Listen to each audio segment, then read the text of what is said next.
Right, I've got a current event coming up exactly 1 month from today.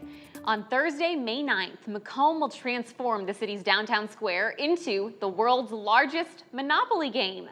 This will be a permanent attraction with giant game pieces and an immersive app that will allow you to play Monopoly along the 4,000-foot-long playing board. Of course, all of this pays homage to the late Macomb resident Lizzie Magie, who invented Monopoly. And joining us now to talk about all of this is Executive Director of the Macomb Area Convention and Visitors Bureau, also known as Unforgettable Forgottonia, Jock Headblade. Jock, thank you so much for joining us. Where did this idea come from to do all of this? Well, I would say about 10 years ago, a book came out by a woman who worked for the New York Times that had a New York Times bestseller with this book called The Monopolist.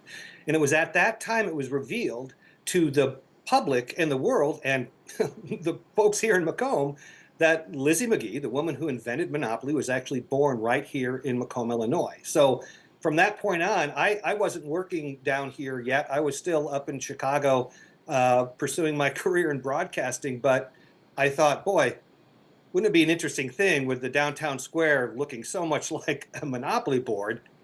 Ooh, they really need to do something about that. And then fast forward to changes of careers and wanting to move back to my hometown and this job opening up. And the first thing I did when I got in here is said, we got to move towards making this happen. And that was about 6 years ago. So we've been working on this for quite some time.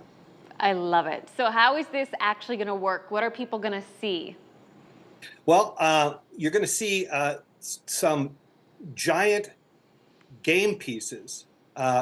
They're Monopoly-like game pieces. So we've on each corner of our square, on the inner corner of the square, we're going to have these giant pieces that are like Abraham Lincoln stovepipe hat, because we've got a great Abraham Lincoln story here, a pair of dice that rotate, a representation of both sides of the game, the original Landlord's game and the Monopoly game, so you can see how that whole evolution happened with the board game itself. And then the last one will be a large game piece that will actually be Lizzie McGee herself. And then from there, what we have is our downtown square that will be marked out on the four corners, where you go to jail and free parking and the actual jail itself.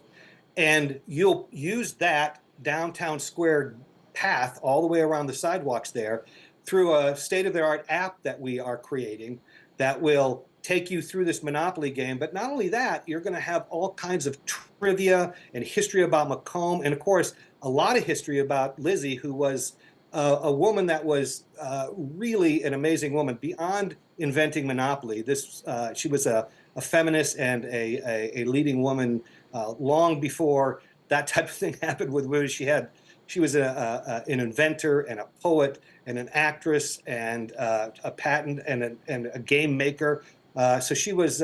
We really want to tell the great story of Lizzie as well as the game itself. Yeah, she was a remarkable woman, certainly ahead of her time. I want to know, though, where did those giant set pieces come from? Yeah, well, we have a guy over in Biggsville who calls himself a fabricator, but I'm going to tell you, this guy is a true artist in the sculpture, and he is creating all of these out of stainless steel. They're still putting the finishing touches on those right now, but I've seen a finished version of Lizzie and the dice, and they're just really beautiful, super durable, and they're going to be, once they're up on their pedestals and that stuff, well over 10 feet tall. Wow. In the few seconds that we have left, Jock, what do you hope this is going to do for Macomb? I mean, why go to all this trouble? Right, sure.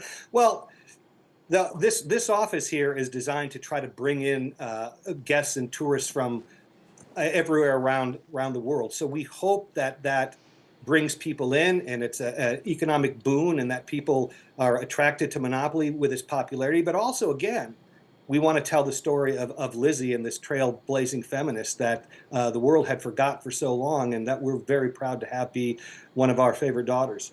I love it. A wonderful story leading up to a wonderful event. Jock, thank you so much for your time today. Thank you. And we do have all of the times, the dates, and locations for this event coming up in May up on our website right now. Just go to WQAD.com and click on the As Seen on TV tab.